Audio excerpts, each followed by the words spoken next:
The rain didn't belong here.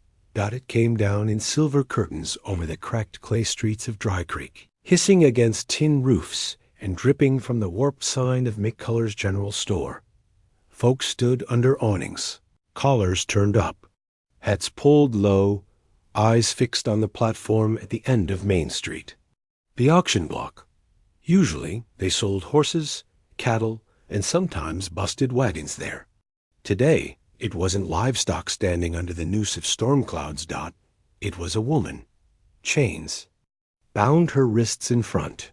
Her dress, what was left of it, was torn at the shoulder and caked in road dust.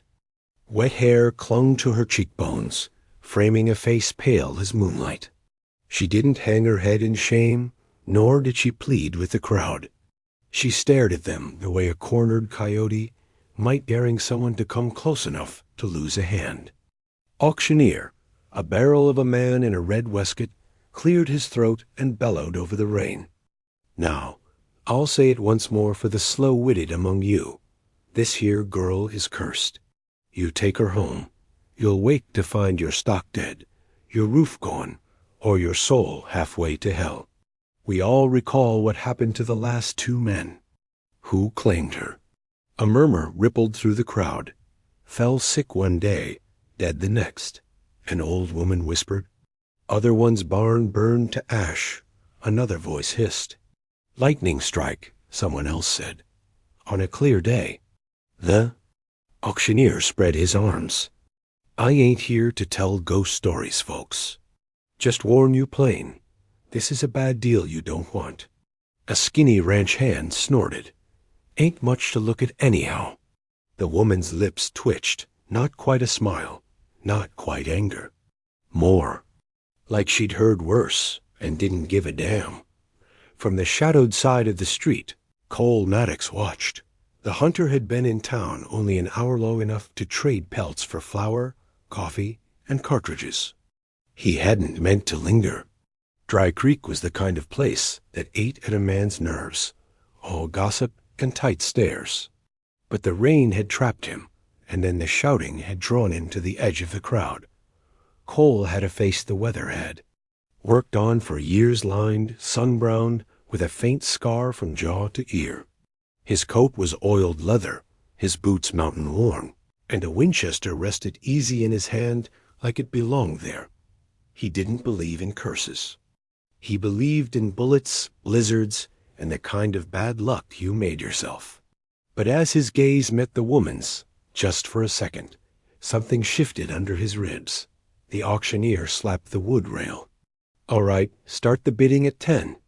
$10 for the cursed woman. Silence, 5. A cough, 3. Nothing. The auctioneer's voice grew sharp. She's fit enough for work, I'll grant that. Strong as a mule and twice as stubborn. Someone make me an offer before I cut her loose and let the wind take her. Someone chuckled. You'd. Best let the wind take her. Cheaper that way. Cole heard the woman's chains clink as she shifted her weight. She still hadn't looked away from the crowd, as if memorizing every face that turned from her. He didn't remember deciding to speak, but his voice cut clean through the rain. I'll take her. Every head turned. The auctioneer squinted into the shadows. Who said that? Cole stepped forward, boots sloshing through mud. I did. The crowd parted, muttering. A lanky man spat in the dirt as Cole passed. You? Got a death wish, Maddox? Cole ignored him. He stopped at the foot of the platform, meeting the auctioneer's gaze. How much? The man's grin was more of a wince. She's yours for $1 if you're that set on meeting your maker. Cole reached into his coat, pulled out a silver dollar, and let it clink onto the wet wood. The auctioneer hesitated, then shrugged. Your funeral. He unlocked the chains and shoved the girl toward Cole. She stumbled but didn't fall. Standing close, Cole could see the deep green of her eyes strange in a land of brown and blue. She smelled faintly of wood smoke. Under, the stink of rain and dust. Come on, he said simply. They walked down Main Street together, the crowd peeling back like they carried the plague. A woman hissed to her husband, "See? The curse has him already." Halfway to the hitching post, the girl spoke for the first time. "You've made a mistake?" Cole didn't look at her. "Maybe." Her voice was low, almost drowned by the rain. "They'll be right about me." "Don't care what they're right about," Cole said. "I just know you ain't standing in that rain any longer." They mounted up Cole's roan gelding and a spare buckskin he'd bought for, hauling pelts.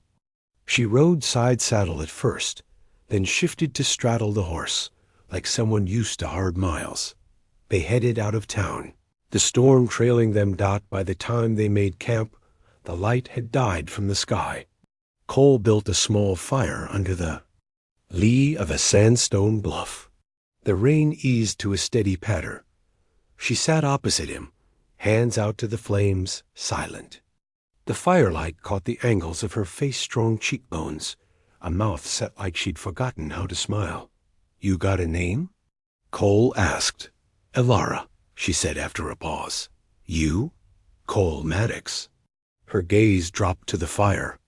"You know what happens to men who take me in?" He poked the coals with a stick. "I've heard the stories. They're not stories." A coyote howled somewhere in the dark. Then another closer.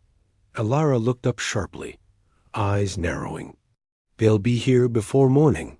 "Coyotes?" She shook her head slowly. "Men." Cole's hand rested on the Winchester beside him.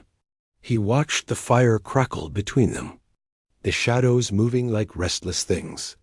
Somewhere out in the dark, a rider's spur jingled. The first gray light of dawn barely touched the canyon rim when Cole kicked dirt over the fire.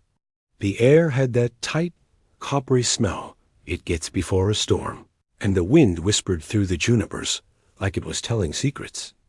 Elara was all ready. On her feet, saddle cinched, eyes scanning the horizon. "We should ride," she said. Cole studied her. "You hear something?" She didn't answer right away, just glanced back the way they'd come. "If we go back, you'll die faster." That earned a thin smile from him. "You talk like you're selling me a ticket to my own funeral." "I'm telling you what's true."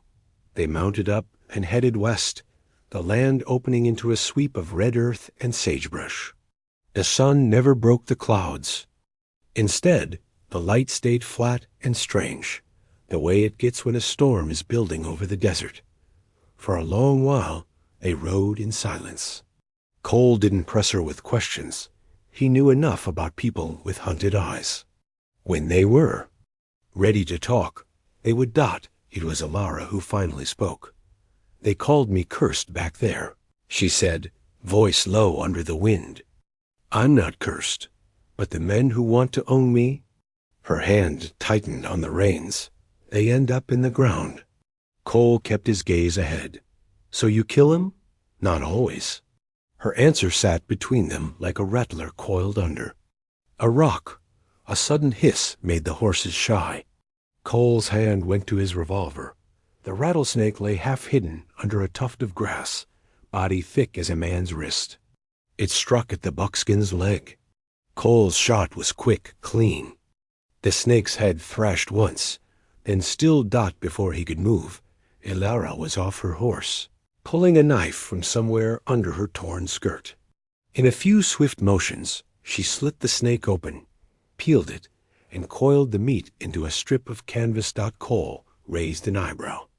"You always this handy with a blade?" She looked up, a flicker of amusement in her eyes. "Waste not." By midday, the wind had turned mean, driving sand into their eyes and teeth. The sky lowered, heavy with grit. Far ahead, the land blurred into a wall of moving dust. "Storm," Cole said. They pushed on, but the wall swallowed them within minutes. The world turned red-brown, the air thick enough to choke. Grit rasped in Cole's throat. The horses fought the reins, their eyes rolling white. A branch cracked overhead, then a whole mesquite came down in the wind. Cole spurred forward, grabbing Elara's arm and yanking her clear. The tree smashed where she'd been seconds before. "You all right?" He shouted over the roar. She nodded once, hair whipping across her face. "Keep moving." They found shelter in a shallow arroyo, huddling against the wall until the worst passed. By late afternoon, the wind fell away, leaving the land scoured and eerily quiet. Cole leaned back against the rock, brushing grit from his hat. "You ever think maybe they're right about you?" Her eyes sharpened. "Do you?" He met her stare. For a long moment, no. She didn't thank him, but the corner of her mouth softened before she turned away. That night they camped in a stand of cottonwoods near a half-dry creek. Cole was cleaning his rifle when she sat down beside him. "You've lost someone," she said. It wasn't a question, but he answered anyway. "My wife, years back. Fever took her. I buried her in the high country where the snow don't melt." Elara's gaze stayed on the fire. "I've buried people too. Some I loved, some I didn't have the chance to." The horses shifted restlessly. Cole's hand froze on the rifle. Hoofbeats, not the wandering meander of a stray. This was the steady rhythm of riders, moving together. Halara's eyes went to the ridge line. "They found me." Cole slid the Winchester into his lap. "Who?" "She." Didn't answer until the shapes came into view. 3 men on dark horses, rifles across their saddles, their faces shadowed by wide-brimmed hats. "Bounty hunters," she said. "And they don't care if you're in the way." The riders slowed as they spotted the campfire. One lifted a hand in a mock greeting. The leader's voice carried across the creek. "Evenin', Maddox. Hand over the girl, and you can keep." Breath in. Cole stood, rifle in hand, eyes cold. "Come take her." The leader's smile was slow and ugly. "We aim to?" The moon hung low over the canyon, pale as a coin, its light turning the creek to silver. 3 riders waited on the far bank, their horses stamping in the cold. Cole could see the flash of metal under their coats, the easy way they sat there. Saddles men used to killing. The leader tilted his hat back just enough for the moon to catch his grin. "Won't take long, Maddox. Hand her over." Elara stood behind Cole, one hand gripping the back of his coat. Her voice was barely a whisper. "Don't let them take me." Cole didn't turn. "Ain't in the mood for sharing my camp tonight." The leader's smile faded. "Then I reckon we'll have to do this the hard way." It happened fast. Hooves splashed into the creek. Rifles came up. Cole dropped to one knee, Winchester braced. The first shot cracked, splintering the cottonwood. Beside him, his return fire dropped the man on the left clean out of the saddle, the shot echoing off the canyon walls like a thunderclap. The second bounty hunter spurred forward, firing from the hip. Cole rolled behind a boulder, felt the bullet sing past his ear. He came up shooting, and the man pitched sideways into the water, rifle slipping from his hands. Only the leader was left. He reined in midstream, eyes narrow. "You're making a mistake, Maddox. She's worth more than your hide. She's not for sale." The leader's hand twitched toward his gun, but a sharp, dry click froze him. Elara stood to Cole's right, holding his spare revolver with both hands. The barrel didn't waver. "Drop it," she said. The leader sneered. "You won't pull that trigger." She shot him in the thigh. He screamed, fell from the saddle into the shallows, clutching his leg. Cole crossed the creek in 3 strides, yanked the man's rifle away, and sent it skidding into the dark. "You tell whoever sent you," Cole said, leaning close. "Next time I'll aim higher." He left the man in the water, groaning, and returned to camp. They didn't speak until the fire was burning again. Elara cleaned Cole's Winchester with quick, practiced motions, her fingers steady. "Not bad shooting," he said finally. She didn't look up, I told you, I'm not cursed, just hunted. By who? Her eyes lifted, and for the first time, he saw something like fear in them. A man named Jareth Coyle, cattle baron, owns half the grazing land between here and the border. His son thought I'd be part of his collection. And he's buried on a hill outside Coyle's ranch. Shot him when he tried to force me. Couldn't run far enough after that. Cole leaned back, studying her. Bounty hunters. Won't stop coming. I know. She hesitated, then added, You could leave me at the next town. Walk away. No shame in it. Not planning to, Cole said. Besides, you owe me for that rattlesnake meat. Her mouth twitched, the closest thing to a smile he'd seen on her dot the next day. They rode through country that felt wrong. 2. Quiet. No birdsong. No wind in the grass. In the afternoon, they found the cabin Dotted sat in a clearing, or what was left of one. The walls were blackened, the roof gone. Smoke still curled from the wreckage. Cole dismounted, crouched to touch the dirt, warm. Burned this morning. Ilara's gaze swept the tree line. He's close. What makes you sure? She pointed to a series of strange markings carved into a charred post spirals and slashes. Deep and deliberate. Coyle's brand, she said. A warning. Cole straightened, jaw tightening. He's hurting us where he wants. Then we don't go there. He shook his head. Only way to beat a man like that is to make him think he's already won. They made camp in the shelter of a sandstone bluff that night. Cole showed her how to reload the Winchester by touch in the dark. She returned the favor by showing him a knife trick she'd learned somewhere far from here. For a while, the night felt almost still. Then Cole heard it a single hoof beat, distant but distinct. He looked at Ilara, saw the same alertness in her eyes. How many? She asked. Hard to say enough. She checked the revolver. You don't have to do this. Yeah, I do. From the bluff, they could see faint firelight on the far ridge. A dozen riders, maybe more, moving slow. In the moonlight, Cole recognized the brand on their horses. Coyle's men. And they were heading straight for his cabin in the mountains. Cole spat into the dirt. Then we better get there first. Snow. It shouldn't have been snowing this early in the season. But as Cole and Ilara pushed their horses hard through the pine forest, white flakes spun down, vanishing against the steam of the animals' breath. The ground was already slick. In places, their hooves muffled as they climbed toward the high ridge where Cole's cabin stood. Why snow? Ilara asked between breaths. Cole kept his eyes ahead. Mountain's way of telling you to hurry. They crested the ridge just as the first glint of torchlight flickered through the trees below. A dozen riders fanned out in the valley, their dark shapes cutting through the storm. They'll be here in minutes, Cole said. We set the line here. They worked fast. Cole strung a tripwire between two trees and set a scatter of bear traps in the snow. He checked the rifle's action, laid out extra cartridges on a stump where his hand could find them blind.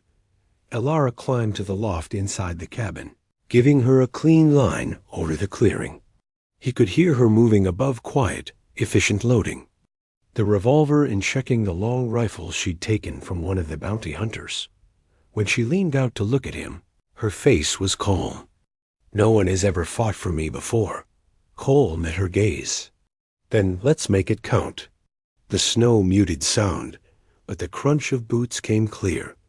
A shadow moved between the pines. Cole let the first man get close before the Winchester. Spoke. The shot cracked, the echo swallowed by the storm, and the rider tumbled into the drifts. Yells erupted. The rest came fast, hooves pounding through the snow. Cole fired again, dropped another. A trap snapped shut on a third horse, sending its rider sprawling. The man didn't get up. A shot rang from above Ilara. Her bullet took a man clean off his saddle. and she worked the rifle's lever like she'd been born to it. Nice shot. Cole called up. She didn't answer, too busy chambering the next round. When the rush slowed, a single rider emerged from the trees. He rode a massive black stallion, cloak snapping in the wind, hat brim low over a face lined like carved oak. Even through the snow, Cole knew Jareth Coyle. His voice carried, deep and steady. "You've made a poor choice, Maddox. Step aside, and I'll let you keep your life." Cole spat into the snow. "She's not yours to take. She's mine." "By blood price," Coyle said. "She killed my boy. She told me what he tried to do." Coyle's expression didn't change. "Still my blood." The snow swirled between them. Coyle raised his hand, and the last of his men surged forward. Cole dropped the first man with a close shot. Elara's rifle cracked from above, sending another spinning into the snow. But they kept coming, fanning out, trying to circle the cabin. Cole moved fast, using the pines for cover, firing and ducking, his breath steaming in the cold. 2 men rushed him. He dropped one, wrestled the other into the snow, and ended it with the butt of his rifle. A shout from the cabin. Elara was out of sight. Cole's gut clenched, but then her rifle spoke again, and another rider fell. The fight narrowed, each side bleeding men. Cole's shoulder burned from a graze, but he kept moving, kept firing. When the smoke thinned, only Coyle remained. He dismounted, slowly drawing a long-barreled revolver, and walked toward Cole through the falling snow. "You think you're her savior," Coyle said, voice calm. "But she'll turn on you. They all do." Cole's grip tightened on the Winchester. "Only one I see turning is you." Coyle raised his gun, but a single sharp crack split the air. He staggered, looked down at the spreading red on his chest. Elara stood behind him, revolver smoking. "You are right," she said, voice steady. "I am a curse, but only for men like you." Coyle fell face first into the snow, the storm already covering him. Aftermath, the clearing was silent except for the wind. The snow began to ease, the flakes drifting slower now. Cole leaned on his rifle, catching his breath. Elara walked to him, her hair wet with snow, eyes searching his face. "You hurt?" she asked.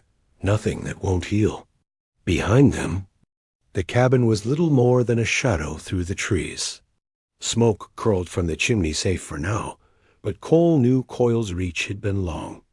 There'd be others someday. Elara seemed to read the thought in his face. "We can't stay." "No," he said, "we can't." They saddled the horses in silence, the snow crunching under their boots' as they rode out. The first light of morning broke through the clouds, turning the snow to gold. Cole glanced at Elara. "Guess the curse ain't all bad," he said. She laughed, a sound he'd never heard from her before, rich and warm against the cold air. "Guess not." They turned west, into the wide open, the tracks of their horses, already filling with snow. Some folks in Dry Creek still whisper about the cursed woman and the fool hunter who took her hand. They say snow fell that night when no snow should have come.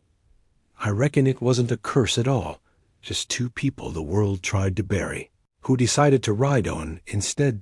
If this tale stirred your heart, don't forget to like, subscribe, and share your thoughts in the comments. And tell me, would you have taken her hand?